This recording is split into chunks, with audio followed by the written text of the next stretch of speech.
Hey everybody, it's me, Adam Chapnick, with the Security Token Academy, where we explore all things related to the exciting new world of security tokens.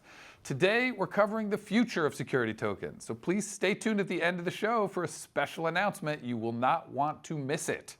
Okay, before we get started, we want to take a moment to thank the sponsors of today's expert interviews, VerifyInvestor.com and Inventus Law.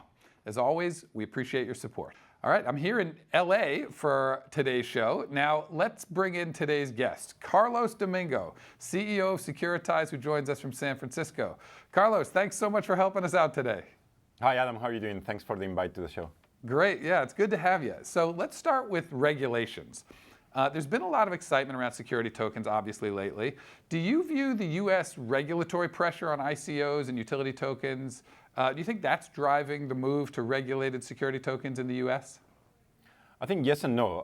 I think that security tokens is a broader concept than just selling a utility token as a security. I think security tokens have broader applicability, and of course, part of the market is moving to security tokens because they realize that the U.S. regulator has basically said that all utility token ICOs are securities. But I think the interesting thing that we're seeing is when they think about security tokens, they think about it differently and try to create other models for fundraising securities that are not necessarily utility tokens, but things like equity, revenue share, dividends, etc., which then have a broader applicability than the world of utility tokens for basically a way to run a decentralized protocol on the blockchain. Right. Okay. So beyond those regulatory pressures, to what degree do you think the benefits, like the efficiency, the speed, liquidity, what do you think that's going to drive? Is that going to be part of the drive that makes companies use security tokens? Well, so, yes. If you think about how traditionally private placement has happened in the U.S., it's all very manual. It's all not automated. It's not done in a global way, if you want. It doesn't have liquidity, obviously. It doesn't have any good secondary market trading. The settlement periods are long, and there's very low liquidity.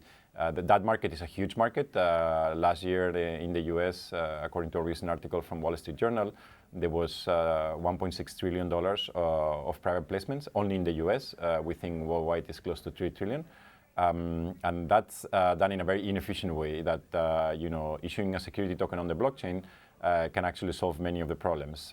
It can actually, facilitate a better capital formation by running a worldwide process. It can automate and reduce the cost and the friction of dealing with a large cap table, potentially in many different countries.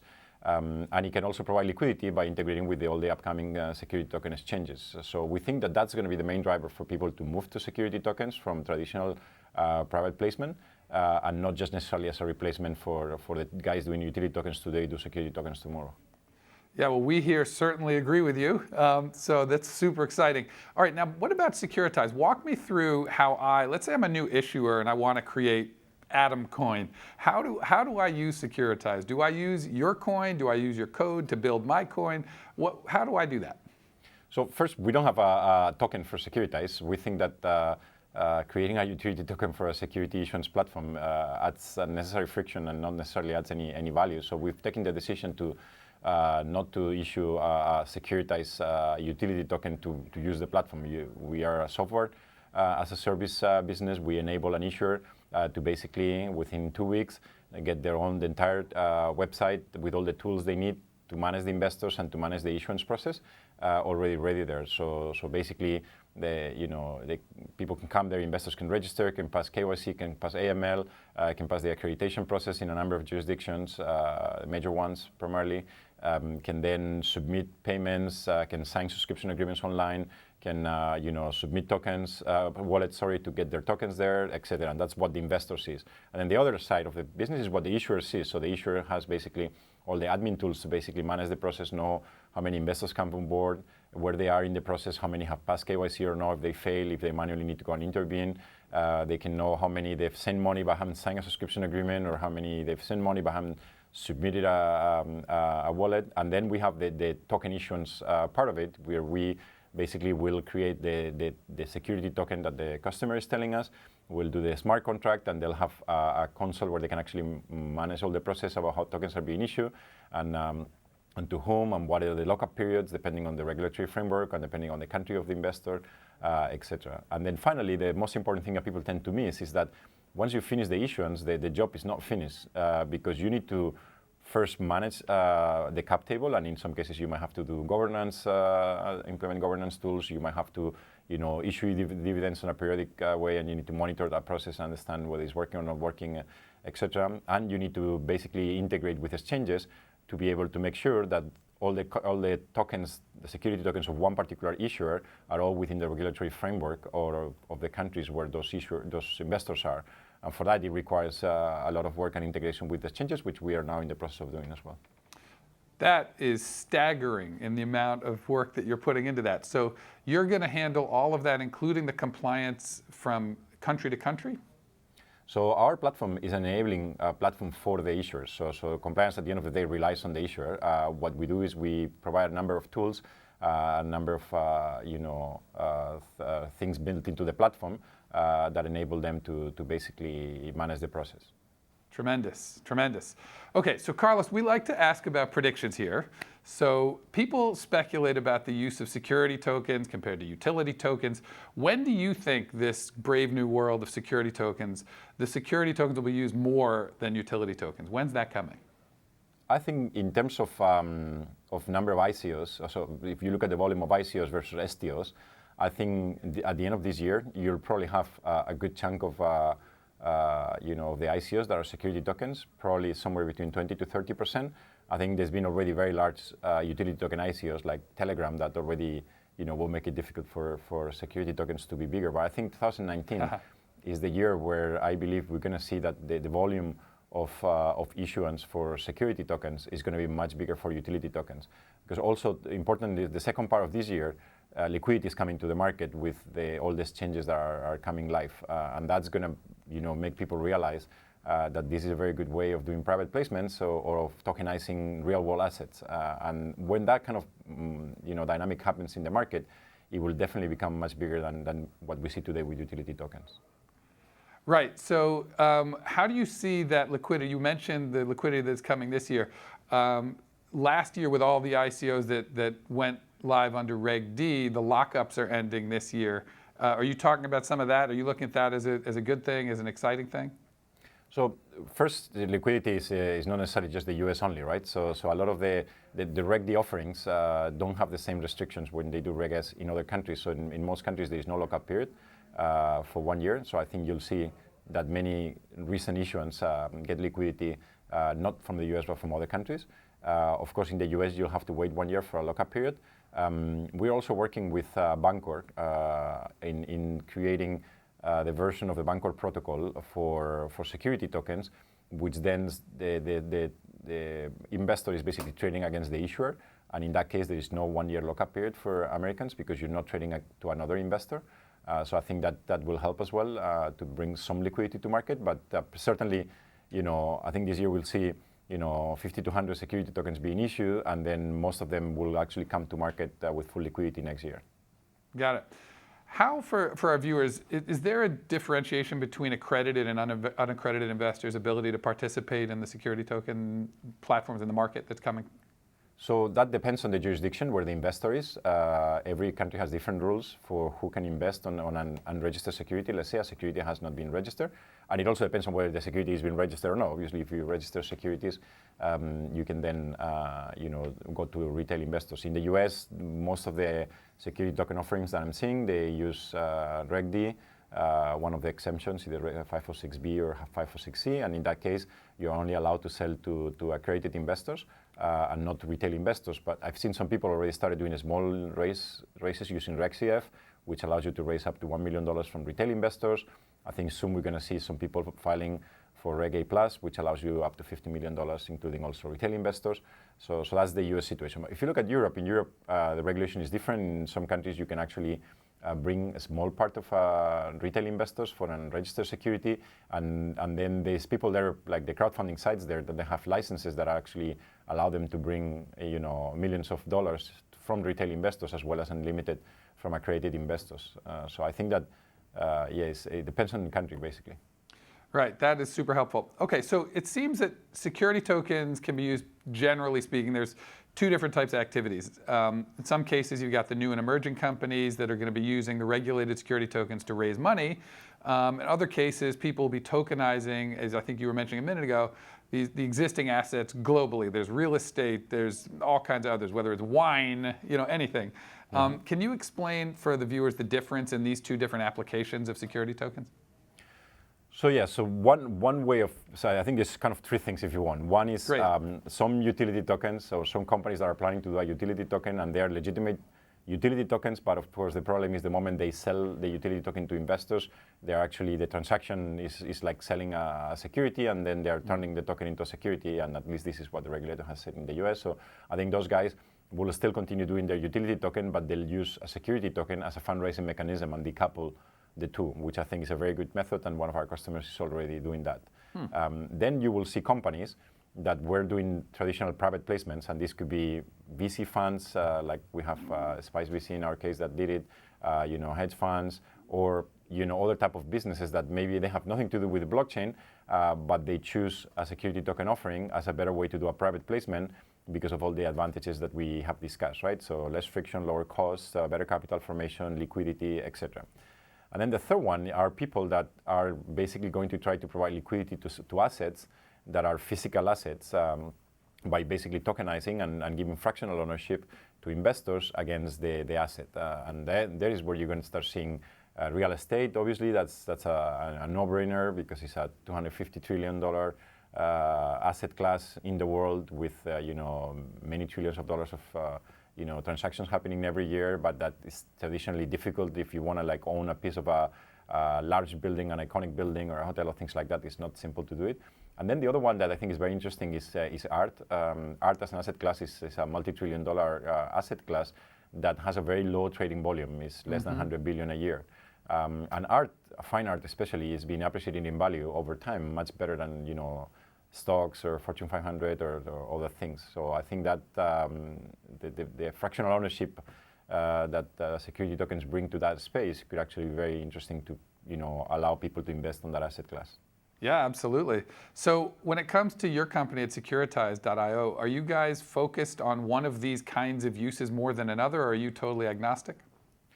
So we're, for the time being, agnostic, but I will say that at the moment where we're seeing the highest level of activity is in funds and in companies that are just not necessarily small early stage startups doing a small raise, but companies that are looking at either they're more mature, had an ongoing business, and they're looking at a bigger raise, let's say 20 million and above. I think that's the large majority of our customers are there. Then we have started working a little bit with some real estate projects. We have a fund in New York that invests in Manhattan real estate that we're tokenizing. And I've just started being involved in one project related to art. But the majority of our customers today come from either funds or the startups. Got it. Okay, so what about people talk about the benefits of liquidity a lot. Do you have a sense of what the liquidity premium might be on a lot of these assets just that have never enjoyed liquidity before, but you're sort of bringing it to them? How will that affect their value? So that's a very good question. We've been researching, actually just yesterday I got a new report from someone else. We've been researching this to try to understand it because obviously liquidity has a premium and that everyone agrees on that, but liquidity is not a black and white, right? So it's a continuum. So either you have no liquidity of, let's say, full liquidity like the US dollar has, and there is somewhere in between where you have more or less liquidity. So I think that for assets that enjoy some liquidity, but they're not super liquid, let's say real estate, the agreed number in the industry is around 20 to 30%. But if you move into assets that are extremely liquid, like let's say an investment on a company, in a private company, I think those guys can enjoy a much higher liquidity premium because basically the liquidity they have is close to zero. So real estate obviously is not super liquid, but if you want to sell something, eventually you sell it, maybe you have to discount it a little bit, 20, 30%, and then it gets done. But for private investments on the startups, that typically is very difficult to sell something on the secondary market. So I think that the liquidity premium there will be higher. Yeah, I can attest to that from experience. So, okay, now about you. Can you fill in the history of how you started with this VC called Spice VC, then evolved to Securitized.io, which you're now in charge of? So we started last year working around April, May timeframe with my partners, Ami and Tal, to build basically a venture capital fund to focus on this new emerging class of ICOs and blockchain protocols and distributed apps, etc. We thought it was a fascinating thing to do, and we thought there was an opportunity because most of the traditional VCs were not focusing in that space. So we started building that, and then the first question come up is like, well, if we like tokens on other companies so much, why not tokenizing our fund as well? Because then we can actually solve the number one problem of venture capital, which is the lack of liquidity, right? So venture capital is one of the most illiquid assets in the world.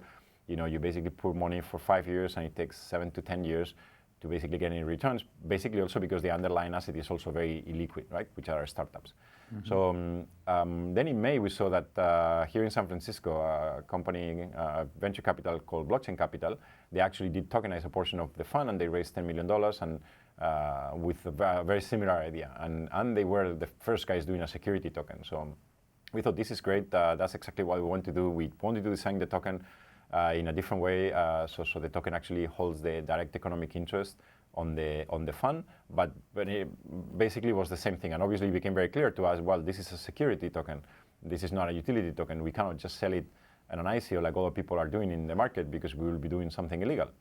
So we went out and started talking to a bunch of companies that either were doing ICO platforms or they were signaling the market that they were interested in security tokens. I don't want to mention specific companies, but I can tell you we talked to a lot of the players that are in the market back then in May, June, and none of them actually either had a product like we envisioned or had any product at all, or even a roadmap in some cases that could tell us when the product was going to be ready.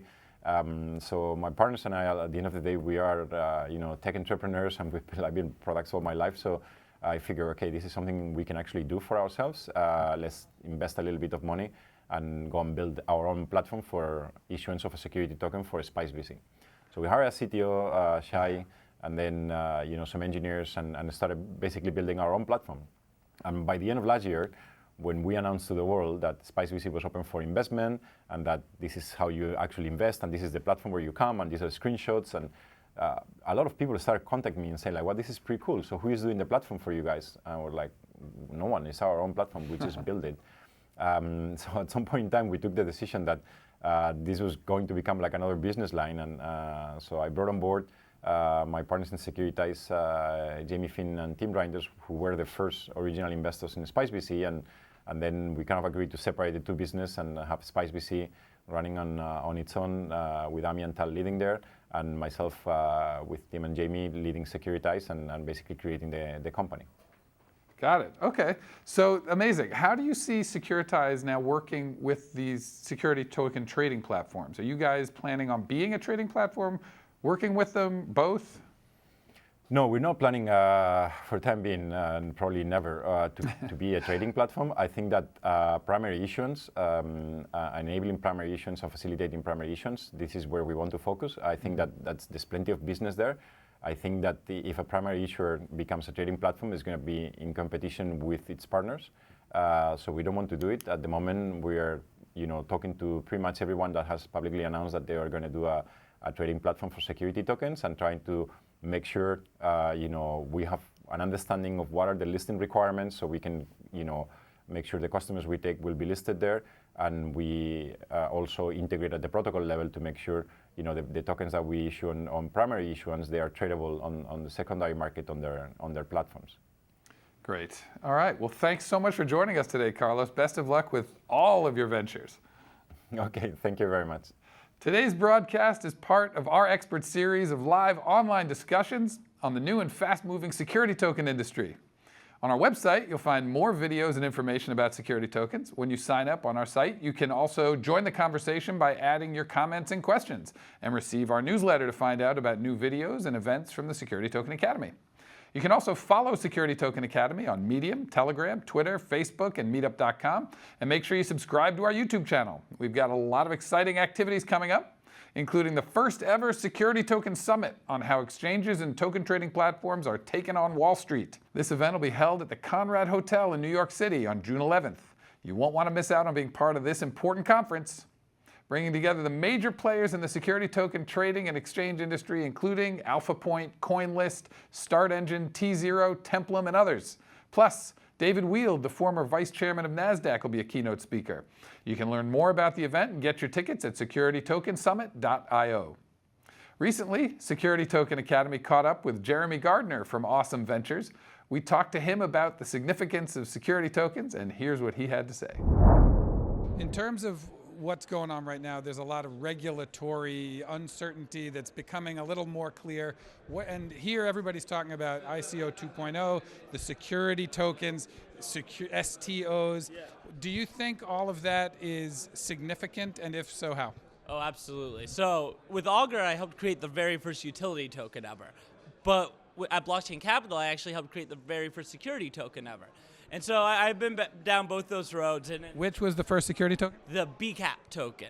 And that represented a limited partner interest in a venture capital fund. And, looking back on those two experiences, with Augur, what we effectively did was open Pandora's box to all these just pretty much undiluted capital raisings that were effectively just unregistered securities offerings. The vast majority of ICOs that have occurred to this date, especially in the past 2 years, have just been egregious securities violations, horrible ideas that don't provide any utility, and that kind of dwells with me. But security tokens are really very similar to traditional equity, but they're more liquid, they're more tradable, and in theory, if we can work with lawmakers in a constructive manner, what we can do is actually create an incredible way for bootstrapping network effects. So if you think about if you were an early user of Facebook or Twitter, what if for your positive participation in the network, you earned small Facebook or Twitter tokens that represented a small ownership share in the company? And as the company grew and it increased in value and then eventually went public, you actually saw the upside of your participation in these networks. And any product where you're not paying for it, you are the product. But there's a way to flip that script and suddenly make it so both the product and the consumer can be both gaining value from their usage. Right now, it's just a one-way street. Looking ahead a year, not too far, do you think that there's going to be just sort of a dropping away of the utility token, and because of what the SEC is doing, it's just everything's going to be a security, or no? It's not because of what the SEC is doing. I mean, partly the idea of being able to raise tens of millions or hundreds of millions of dollars without diluting your cap table and being able to cash out instantly is amazing.